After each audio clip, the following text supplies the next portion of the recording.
Sure, night. Okay, let's go back to our lesson in Jeremiah. Last week we were talking about Jehoiakim, who had come to the throne, and we mentioned the fact that he reigned for 11 years. He was a bad king, and that he died. And it was prophesied that he would die be buried in an undignified way, and actually he wasn't buried. Actually said that he wouldn't be buried, that he would be like a donkey that's just, when he died, just was thrown away. And so we're dealing with prophecies that are in the realm of Jehoiakim's ministry, or Jehoiakim's reign. Last week we were talking about the Rechabites. And the illustration that where he told Jeremiah to go get some elders from the Rechabites, bring them into the temple, into a chamber there, and give them some wine. And we talked about how that the Rechabites, this particular part of the tribe of the Kenites, had taken an oath to never drink any wine. And so when Jeremiah offered the wine, they said, "Not so. We're not going to drink any wine because our father told us not to." And so they refused to drink any wine. And God uses that to illustrate, look, they kept their father's word. They kept their ancestors' word to them, but you've not kept my word. And so this next verse, this next part of the verse is what is being referred to. Next part of the text is referring to that. Jeremiah 35:15. I have sent unto you all my servants the prophets. We'll mention a little more about that in just a little bit. Rising up early and sending them, saying, Return ye now every man from his evil way, and amend your doings, and go not after other gods to serve them. And ye shall dwell in the land which I have given to you and your fathers. But ye have not inclined your ear, nor hearkened unto me, because the sons of Jonadab, which was the elder that had told the Canaanites, the group of Canaanites, to not drink any wine, don't build any houses, don't plant any vineyards, just live as a nomadic life and so it was Jonadab that did that. The son of Rechab, who performed the commandment of their father, which he commanded them, but this people had not hearkened unto me. So God said, right, you've not listened to me. Now we go on to our lesson. That was from last week, kind of condensed from last week, those might not be here. Chapter 25 deals with the certainty of the judgment that's coming up on Judah. And here's just a few verses out of chapter 25. Verse 3 says, From the 13th year of Josiah, the son of Amon, king of Judah, even unto this day, that is the 23rd year, the word of the Lord hath come unto me, and I have spoken unto you, rising early and speaking, but ye have not hearkened. Now here right there in this verse we have some good information about how, up to this point, how long that Jeremiah has been preaching. He said from the 13th year of the reign of Josiah, which was a good king, from the 13th year, and remember he ruled for 31 years. So you have 19 there, then you have 4, that gives us 23 years that he, at this point, when he's talking here, has been preaching to this people, telling them the judgment is coming. That judgment is coming. Not an exciting message, but it's the message God giving to preach. Judgment is coming. If you don't change your ways, judgment is coming. America, if you don't change your ways, judgment is coming. I mean, the message is not one that you like to hear, but it's the truth. You forsake God, He walks away from you. So be that Verse 4 says, "And the Lord hath sent unto you all his servants the prophets, rising early and sending them, but ye have not hearkened nor inclined your ears." So he's saying, look, I've sent not just Jeremiah, but some others I've sent with the word to you, but you've not listened to any of it. You know, Uriah is Uriah. In Hebrew, it's Uriah. And Zephaniah, Habakkuk, all of these were contemporaries of Jeremiah, and they have preached the same message. Either you get your act straight, or God is going to judge you. You know, same message. In fact, Uriah, he prophesied during the reign of Jehoiakim, and Jehoiakim sent his servants to kill him. And he got word of it, and he fled into Egypt. And Jehoiakim felt so much animosity against him for preaching the word and for prophesying the word, that he sent men after him into Egypt, and the Pharaoh allowed them to take him back and kill him. You know, that's how the hated the message was in that time. And Jehoiakim probably worse than any of the others, you know, as far as his animosity toward the preaching of the Word of God. But anyway, those were contemporaries during the time of Jeremiah's ministry. They said, "Turn ye again," verse 5, they said, "Turn ye again now everyone from his evil way, and from the evil of your doing, and dwell in the land that the Lord hath given unto you and to your fathers forever and ever." God is still saying, all you have to do is change what you're doing, and judgment will not come. I'll bless your land. I'll bless and prosper you in the land. All you have to do is repent, turn around, and do what's right. You know, the more I look into Jeremiah, I can see the United States printed all across that. Mm-hmm. I can't because someone said years ago that the problem of Sodom and Gomorrah was not necessarily that they had sodomy going on there. It was that they accepted it. That they endorsed it, that they accepted it as part of it. And when they did that, that's when judgment come upon them. You know? And that's what's happening to this country here. We're accepting a lot of things that God says is not right. That's right. You know.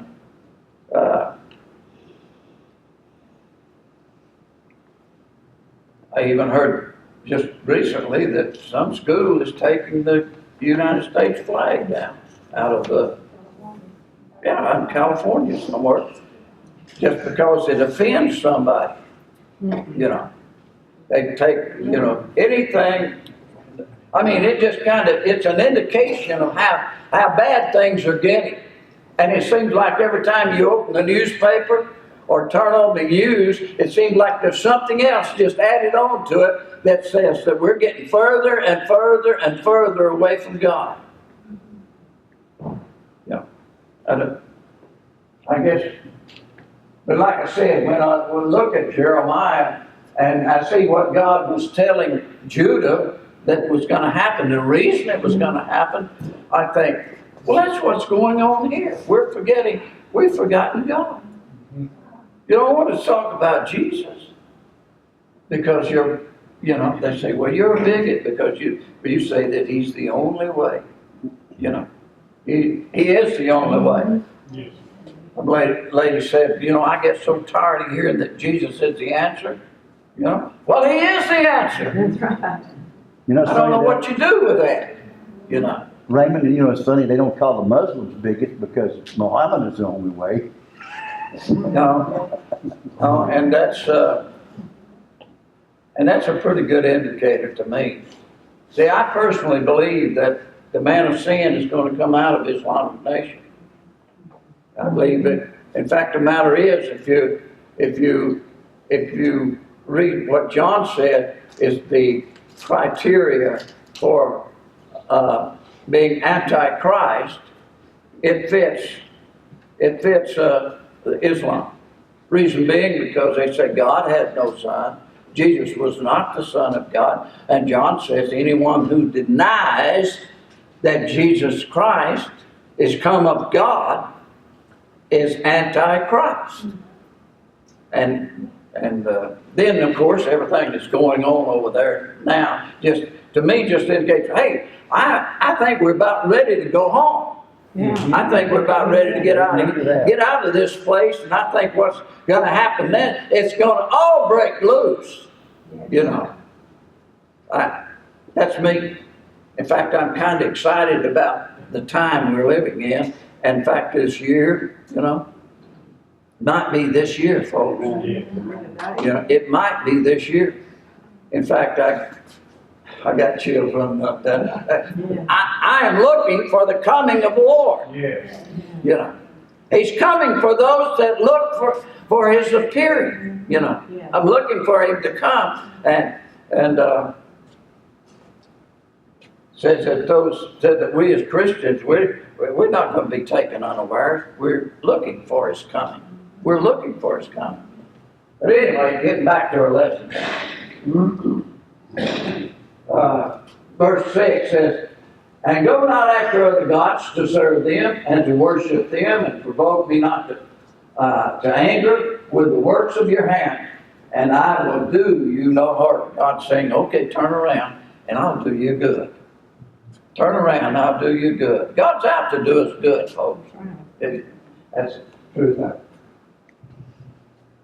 it. In verse 7, he refers back to now the Rechabites, because they did what their father told them to do. They drank no wine. They didn't live in houses. They lived in tents. They didn't plant vineyards. They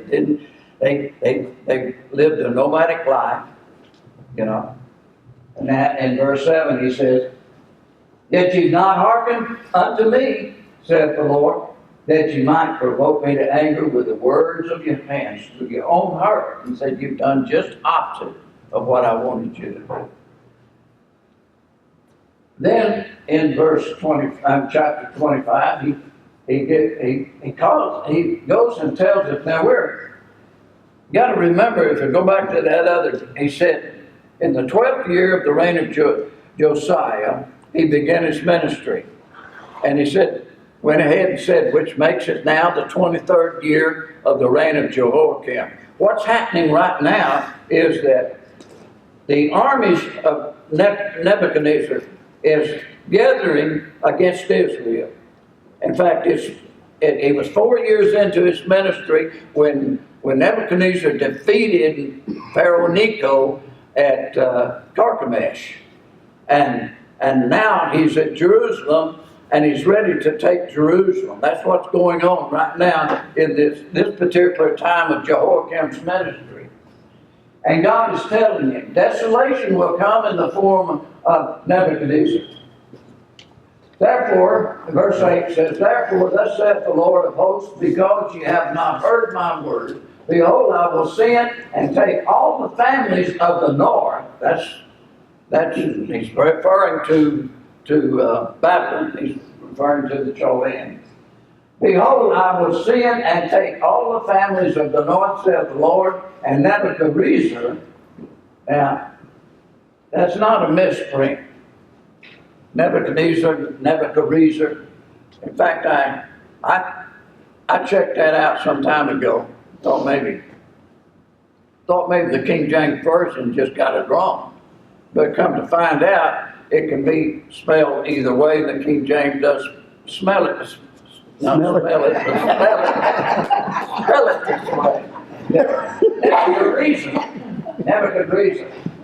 the king of Babylon, is a servant, and will bring them against the land, and against the inhabitants thereof, and against all those nations round about, and will utterly destroy them, and make them an astonishment, and a hissing, and a perpetual desolation. Moreover, I will take from them the voice of mirth, and the voice of gladness, and the voice of the bridegroom, and the voice of the bride, the sound of millstones, and the light of the candle. This is saying, God's saying, look, this is what's going to be left. This is what Judah's going to look like. No one laughing, no getting married, no joy going on, because it's going to be a desolation. And what he said. And he did. He goes and tells how long it will last.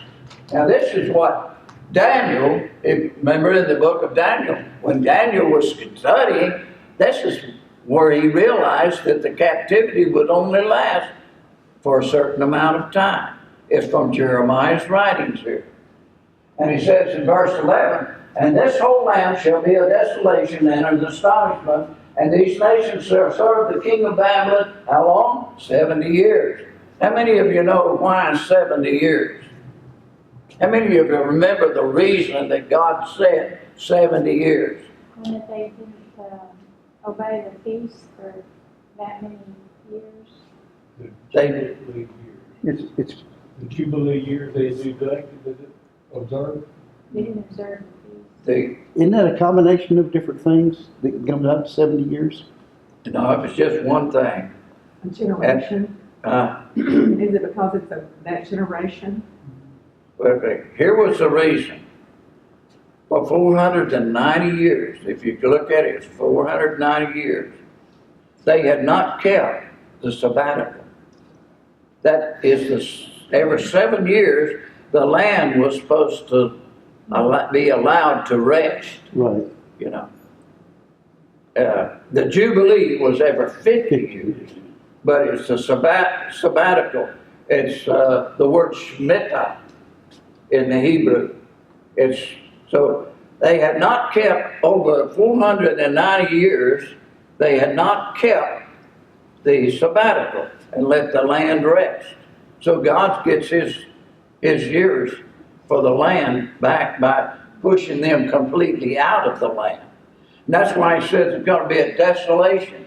You know, there was a few very poor Jews that were left in the land, but mainly there was nobody there. I mean, it was a wasteland all of this time, and the land was like the vineyards and everything else was left to rest, simply because they didn't keep the day that God said you have to keep this day, this year, and let the land rest. And God had even made provisions on the 6th year. The harvest would yield enough to last through the sabbatical and then through the year of planting, which you got a harvest that was good for 3 years. For the year that you harvested, for the year of the sabbatical, and for the year of replanting. You know, and God can do that. You know, that's why you see that God just, even in nature, that's the way it is. If you put a seed into the ground, you get more than one seed out. Oh, yeah. You know, you 30, 60, or 100-fold, you know. That's the way God works. So, then for 70 years, and it shall come to pass, when 70 years are accomplished, that I will punish the king of Babylon, and that nation, saith the Lord, for their iniquity, and the land of the Chaldeans, and will make it perpetual desolations. Now this is one of 3 times but in Jeremiah, that Jeremiah mentions the fact that this punishment will be for 70 years. You know, isn't it kind of amazing that when God does something, it seems that He's always got a timing to it, or a date to it, or whatever. You know, that's why I believe that when God said these feasts that she was talking about, they're not Israel's feast. God in His Word said they're His feast. They're His feast. And if we see the 4 spring feasts that were kept precisely in Jesus' life, for example, He was crucified on Passover. you know, as the Passover lamb. He was resurrected on first fruits, you know. He was the unleavened bread without sin, you know. And then the Holy Spirit come on the the 7th, on the 50th day of the day of Pentecost, you know. Those have all been filled precisely. If you look, remember in chapter 2 of the book of Acts, it said, and when the day of Pentecost was fully come, not one day late, not one day early, but when it was fully come. So you see God keeping precise time. Well, that makes me believe that the 3 fall feasts are going to be kept precisely. Precisely. Yeah. Now this is the 4th year of the reign of Jehoiakim. Again, I'm just reminding you here still. But we're going to jump way over in Jeremiah to chapter 45.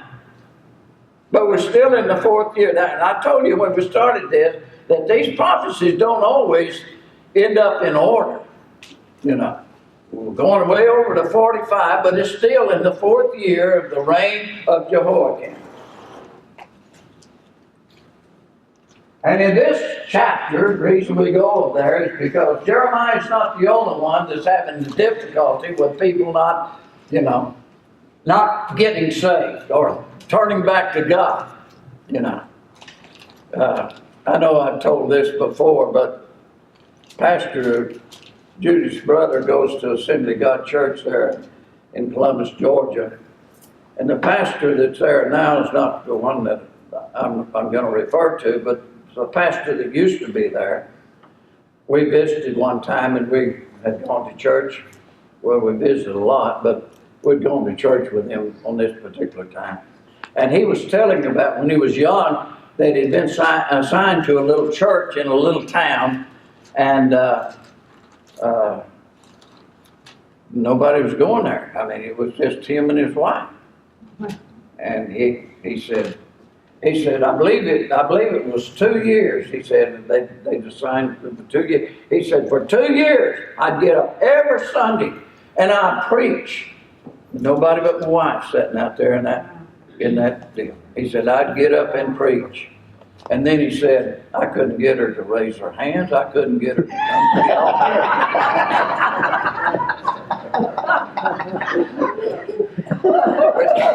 But you know, about that was a funny thing.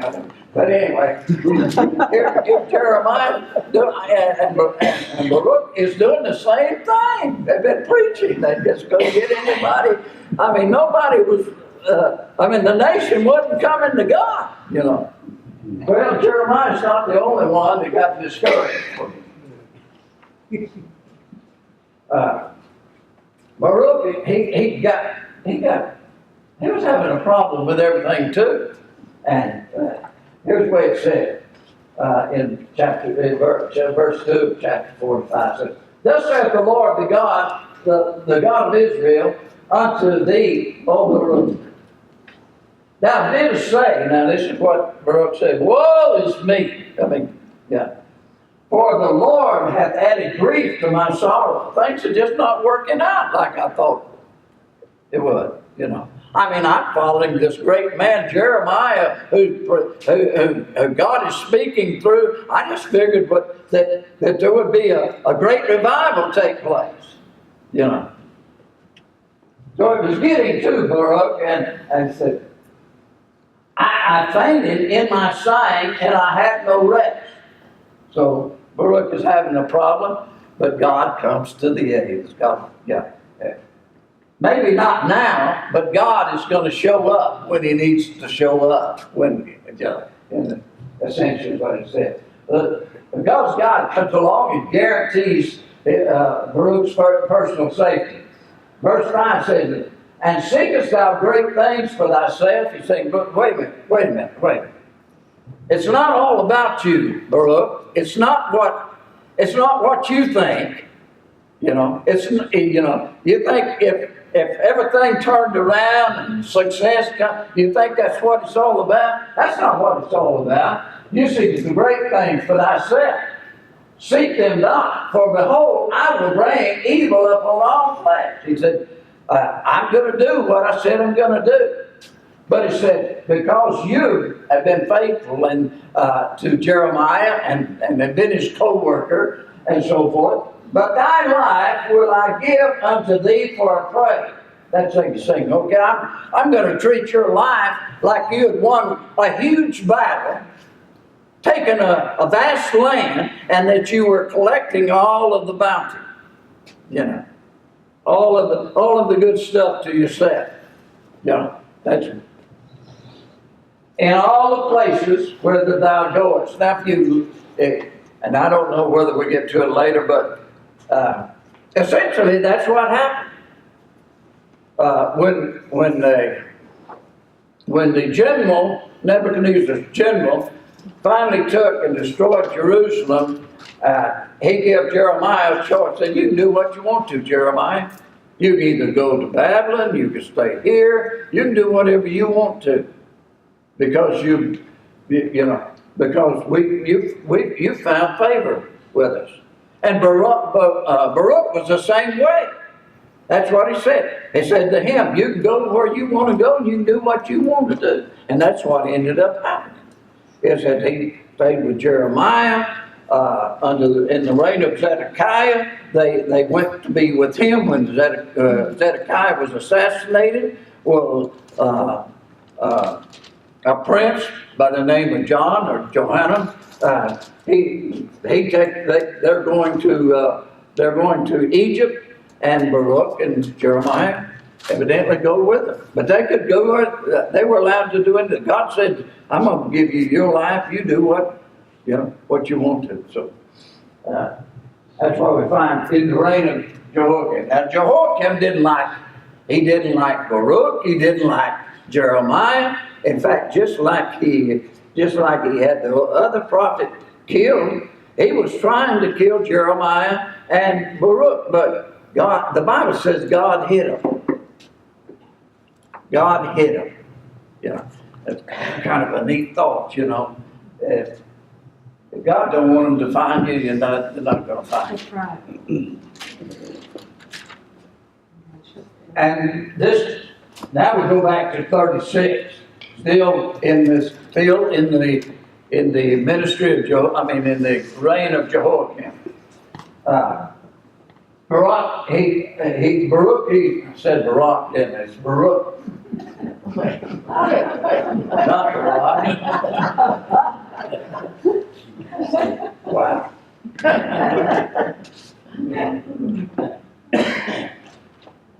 Jeremiah has given the words of the Lord. Burrough has put it down, written everything down in a scroll. He's got it all written down.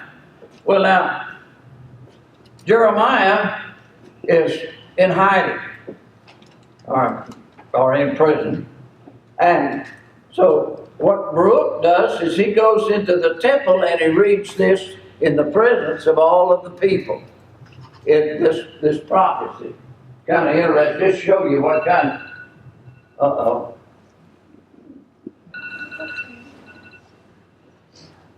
Well, we'll stop. What we'll do is we'll stop right there because there's more to this than just this part right here. We'll pick up right here, if that's all right, next time.